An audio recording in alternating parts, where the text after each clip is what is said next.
Welcome to the deep dive. Today, you and I are going to explore propositional logic, a fascinating system at the heart of clear thinking and proving truths. hmm Think of it as the ultimate lie detector for arguments. It reveals when a conclusion must be true, stripping away, emotional appeals and logical fallacies. Yeah, We've got a rich set of material here, and our goal is to break down its fundamental building blocks and methods so you can really grasp how logical arguments are constructed and evaluated. that's a great way to put it. Yeah. It's about understanding the bedrock of logical validity. We can think of our exploration today in, well, three key stages. Okay. First, we'll identify the basic ingredients, Hmm. propositions, and the symbols we use as shorthand. Right. Second, we'll dive into truth tables and the crucial concept of validity, essentially. Can we absolutely rely on the conclusion if the starting points are true? Hmm. And finally, we'll explore the rules of inference and how we build logical arguments step by step. All right, let's jump straight into our first stage. What are we working with? This is all about the fundamental statements that form the basis of logic, which we call propositions. What exactly defines a proposition? At its core, a proposition is simply a statement that can be definitively classified as either true or false. No in between, no maybe. Okay. Consider straightforward statements like, the dog is outside, or the cat is on the mat. These are our foundational units, the atoms of logical thought. Makes sense. Now, instead of writing out these full sentences repeatedly, I see we use symbols like single letters. What's the advantage of that? It's about efficiency and clarity, really. Hmm. Using symbols, typically letters, to represent these propositions allows us to see the underlying logical structure much more easily. Uh-huh. So we might use D for the dog is outside and M for the cat is on the mat. And it also allows for concise representation of things like negation. For example, D would very clearly mean the dog is not outside. Got it. Symbols for efficiency and to make the logic pop. Now, these basic propositions don't just exist in isolation, do they? We need ways to connect them and build more complex ideas. Precisely. We use what are called logical connectives. Think of them as special operators, like the verbs in the language of logic that allow us to combine or modify propositions to form more intricate compound statements. And what are some of the most important of these logical operators? There are several essential ones. First, we have A, which represents and. A statement like, the dog is outside, S is the cat is on the mat, is only true if both the dog is indeed outside and D, the cat is on the mat. Right, both parts. Then there's A, which means or. So the dog is outside, the cat is on the mat. It's true if at least one of those conditions is met. It could be the dog or the cat, or even both. It's an inclusive or. Okay, and means both have to be true, or means at least one. What other logical tools do we have? We've already touched on E, which is not. Right. It's pretty straightforward. It simply reverses the truth value of a proposition. If D is true, then D is false, and vice versa. Simple enough. Then we have E, which represents if dot then. For example, if the dog is outside, D, then the cat is on the mat, M, would be DM. This is what we call a conditional statement. If-then statements can feel a bit slippery in everyday conversation, can't they? How do we pin down their exact meaning in the precise world of logic? That's a crucial point. In propositional logic, DM is considered false in only one very specific scenario. If D is true and M is false. Only that one case. Only that one.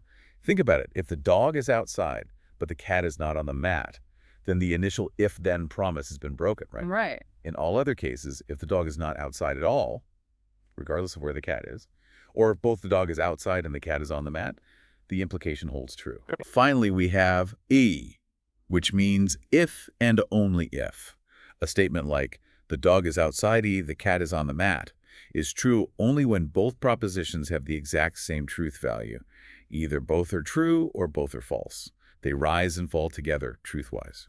So to recap Act 1, we've got these fundamental propositions. We're using efficient symbols to represent them, and then these logical connectives act as, well, what's a good way to think about how they function together? Think of it like this. Propositions are like the individual bricks in a Lego set for your thoughts. Oh, okay. And these logical connectives are the special pieces that allow you to snap those bricks together to build more complex and structured ideas using the rules of logic. They establish the relationships and dependencies between our basic statements. Lego blocks for thoughts. That's a really helpful image. Okay, so that's Act 1 covered. Now Act 2. Can we trust the conclusion? This sounds like we're moving into the realm of evaluating arguments. Exactly. In Act 2, we start looking at logical arguments in a formal way. An argument in this context consists of a set of premises. These are statements that we accept or assume to be true as our starting point. Our assumptions. Yes, and a conclusion, which is the statement we want to evaluate based on those initial premises. And the central question we're trying to answer when we look at an argument is? Precisely this. If we grant that the premises are true, is the conclusion guaranteed to be true? This is the absolute core of determining whether an argument is what we call valid in logic. Guaranteed. That's the key word. And how do we systematically go about answering that fundamental question? We employ a tool called truth tables. Imagine a truth table as a comprehensive spreadsheet. It meticulously lays out all possible combinations of truth and falsehood for every single individual proposition that makes up our argument, both the initial premises and the final conclusion. So for every conceivable scenario of true and false for the most basic statements involved, the truth table shows us the resulting truth value of the entire argument, like every possibility. Precisely. Every single one. And once we have this truth table fully constructed, we can use it as a definitive test for validity. We carefully examine every single row in that table and look for a very specific problematic situation. Any row where all of the premises are true, but at the very same time, the conclusion is false. And if we do happen to find even one such row in our truth table, what does that tell us? If we uncover even just one single row where all the premises hold true, yet the conclusion turns out to be false, that immediately tells us that the argument is invalid. Invalid. Okay. Why? Because we've identified a specific scenario where our initial assumptions, the premises being true, lead to the conclusion being false. This demonstrates that the conclusion isn't a necessary consequence of the premises. It's not guaranteed to be true even when the foundation is solid. Okay, so then a valid argument is simply one where that problematic scenario never occurs. No such row exists. That's exactly right. A valid argument is rigorously defined as an argument for which there is absolutely no row in the truth table that has all true premises and a false conclusion. In every single possible scenario where the premises hold, the conclusion must also inevitably hold. And if we do, unfortunately, stumble upon that one telltale instance of true premises leading to a false conclusion, then the argument is deemed invalid. It's akin to stress testing a bridge design through simulations. If even under one specific load or condition a critical structural element fails, the entire design is flawed, right? Yeah, makes sense. Similarly, in logic, if there's even one hypothetical situation where the premises are true, but the conclusion derived from them is false, the logical connection isn't sound and the argument is invalid. Think of it as a spreadsheet crash test for your logic. We're inputting every possible combination of true and false to see if the argument can withstand the scrutiny or if it breaks down under certain conditions. A spreadsheet crash test for logic. I like how that illustrates the thoroughness. So, truth tables provide this comprehensive method for checking if an argument is logically sound. Now we move on to Act 3. Can we prove it step by step? This sounds like we're shifting from simply checking validity to actively demonstrating it. Precisely. Act 3 introduces us to the power of rules of inference. These offer an alternative and often more efficient method than truth tables for demonstrating that an argument is valid. Think of them as logical shortcuts, or perhaps specialized tools in your logical toolkit that allow you to build a valid argument step by logical step, line by line. So instead of examining all possibilities simultaneously like we do with truth tables, we use these rules to take specific, justifiable logical leaps. Exactly. These rules of inference allow us to infer new statements that must be true based on the statements we already know to be true, whether those are our initial premises or statements we've already logically derived in the process. It's about building a chain of guaranteed truths. Can you give us a few key examples of these essential tools in our logic toolbox? What are some of the go-to rules of inference? Absolutely. One of the most fundamental is modus ponens, often abbreviated as MP. It states that if we know that P implies Q, PQQ is true, and we also know that P itself is true, then we can validly conclude that Q must also be true. Okay. For a simple example, if it's true that if it's raining, P, then the ground is wet, Q, and we observe that it is raining, P, then modus ponens allows us to logically conclude the ground is wet. It's a very direct and intuitive form of reasoning. Okay, that one feels pretty straightforward and aligns with how we often think. What's another important rule in our toolkit? Another crucial one is modus tollens, often abbreviated as MT. It works in a slightly reverse direction. It states that if P implies Q, PUQ is true, and we observe that Q is false, then we can validly conclude that P must also be false. Returning to our weather example, if it's true that if it's raining, P, Then the ground is wet, Q, and we observe that the ground is not wet. Then modus tollens allows us to logically conclude that it is not raining. Got it. So modus ponens goes from affirming the first part to affirming the second, and modus tollens goes from denying the second part to denying the first. What other logical moves can we make? We have disjunctive syllogism, often called DS. This rule comes into play when we have a statement that says either P is true or Q is true or both, PQ, and we also know that P is false, P. Right. In this situation, disjunctive syllogism allows us to conclude that Q must be true. For example, if we know that either the light is on P or the power is out, Q, and we then find out that the light is not on P, then we can logically conclude that the power must be out, Q. It's a process of elimination within an OR statement. Okay, I'm starting to see how these rules provide a step-by-step method for deducing new truths from existing ones. What else can we add to our logical repertoire? We also have hypothetical syllogism, or HS. This rule deals with chaining together if-then statements. Chaining them. Yes. If we know that P implies Q, PQ is true, and we also know that Q implies R, key R, is true, then hypothetical syllogism allows us to conclude that P implies R, PR must also be true.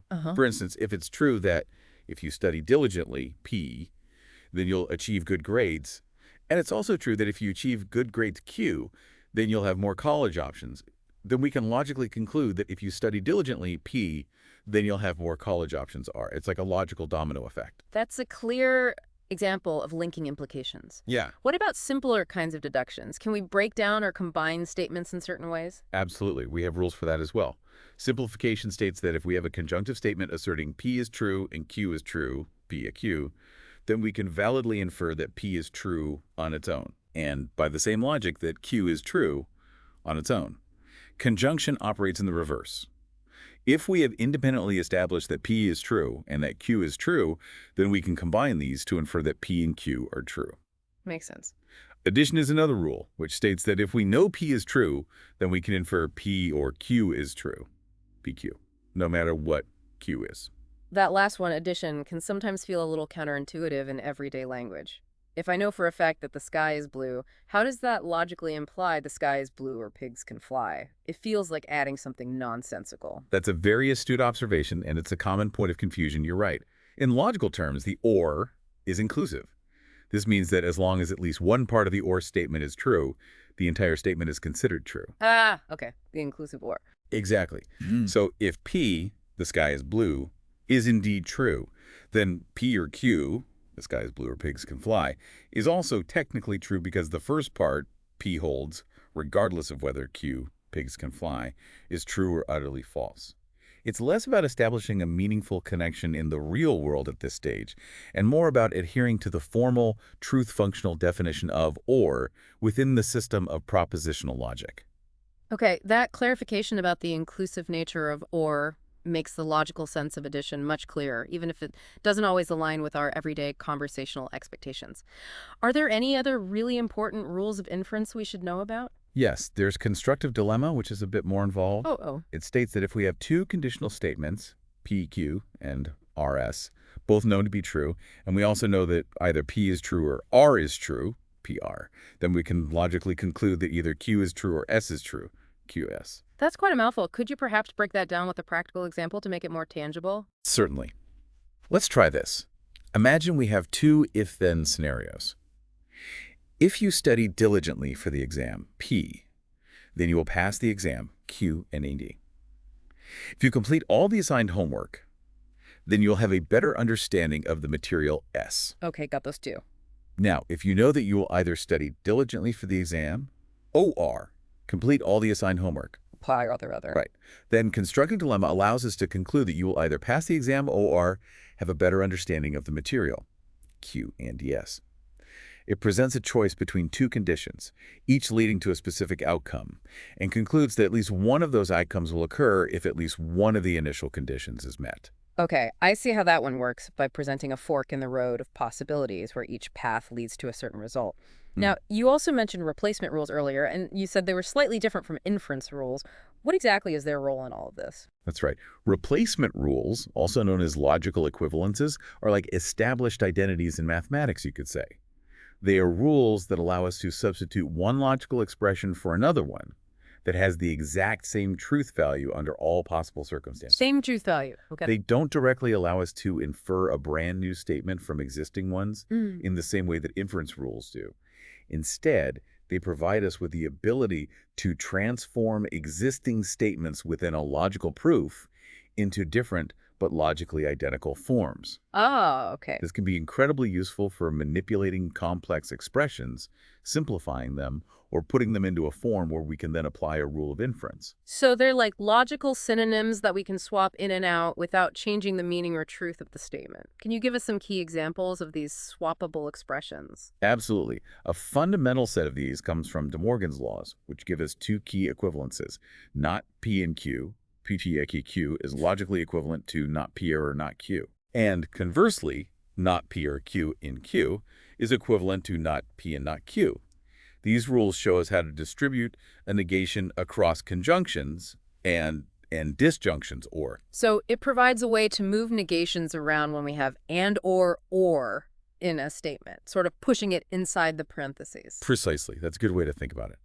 Then we have material implication, which is a very useful one. It tells us that a conditional statement P implies Q, PQ, is logically equivalent to the disjunctive statement, not P or Q. Q. This allows us to convert an if-then statement into an or statement involving a negation, which can often simplify things significantly in a proof. That seems like it could be a powerful tool for simplifying complex logical structures. What other important equivalences should we be aware of? Material equivalence defines the biconditional P if and only if Q, P or Q, as being equivalent to the conjunction of two conditional statements. P implies Q and Q implies P, PQ. Okay, the two-way street. Exactly. This makes sense because if and only if means the implication holds in both directions. Exportation gives us the equivalence between P and Q implies R, and P implies Q implies R, PAQR, which can be handy for rearranging nested conditional statements. Regrouping things. Yes.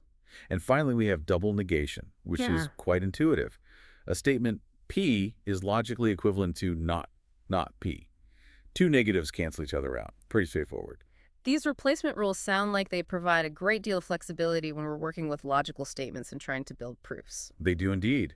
And these rules, both the inference rules that allow us to derive new truths and the replacement rules that allow us to transform existing statements, are the fundamental tools we use to construct formal logical proofs. Right. A proof is essentially a carefully ordered sequence of statements where each statement is either one of our initial premises, the assumptions we start with, or it's derived from one or more of the preceding statements in the sequence by applying one of these valid rules. If, through a series of these logical steps, we are able to arrive at the specific conclusion we set out to prove, then we have successfully demonstrated that the original argument is valid.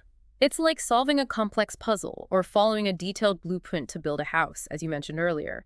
We begin with the foundation, our premises, and systematically use our tools, the rules of inference and replacement, to construct the final structure, our desired conclusion, making sure each step is logically sound and justified. Exactly. And our sources also touch upon a couple of common and powerful proof techniques that leverage these rules.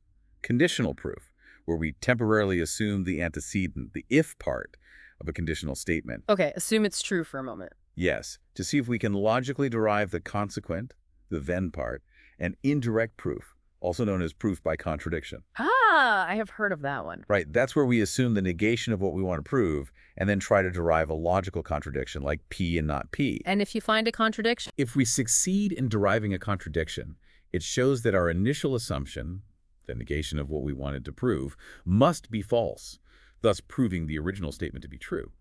It's a bit roundabout, but very powerful. So to summarize our journey through propositional logic today, we started by looking at the fundamental building blocks, propositions, and the efficient symbols we use to represent them. The Legos? Right, the Legos. Then we explored how truth tables provide a comprehensive method, that sort of crash test, for testing the validity of arguments by examining all possible truth value scenarios. Yep, the spreadsheet test. And finally, we delved into the world of inference rules and replacement rules, which equip us with the tools to construct and rigorously demonstrate the validity of logical arguments step by logical step through formal proofs. That's a perfect and concise summary of our three-act structure. Propositional logic truly offers a structured and remarkably clear system for reasoning and for definitively determining what must be true based on a given set of initial statements. This has been an incredibly insightful deep dive into the core principles of propositional logic. It's quite amazing, really, to see how these seemingly abstract rules can provide such a robust framework for clear and rigorous thinking. Indeed. And it really prompts you to consider, how might a deeper understanding of these fundamental principles of logic influence the way you evaluate the information and arguments you encounter every single day? Mm. Think about how these Lego blocks for thoughts and the tools in your logic toolbox can be applied in situations far beyond formal logic exercises. It's a powerful lens through which to view the world and a valuable skill to cultivate. That's certainly something worth further reflection, isn't it?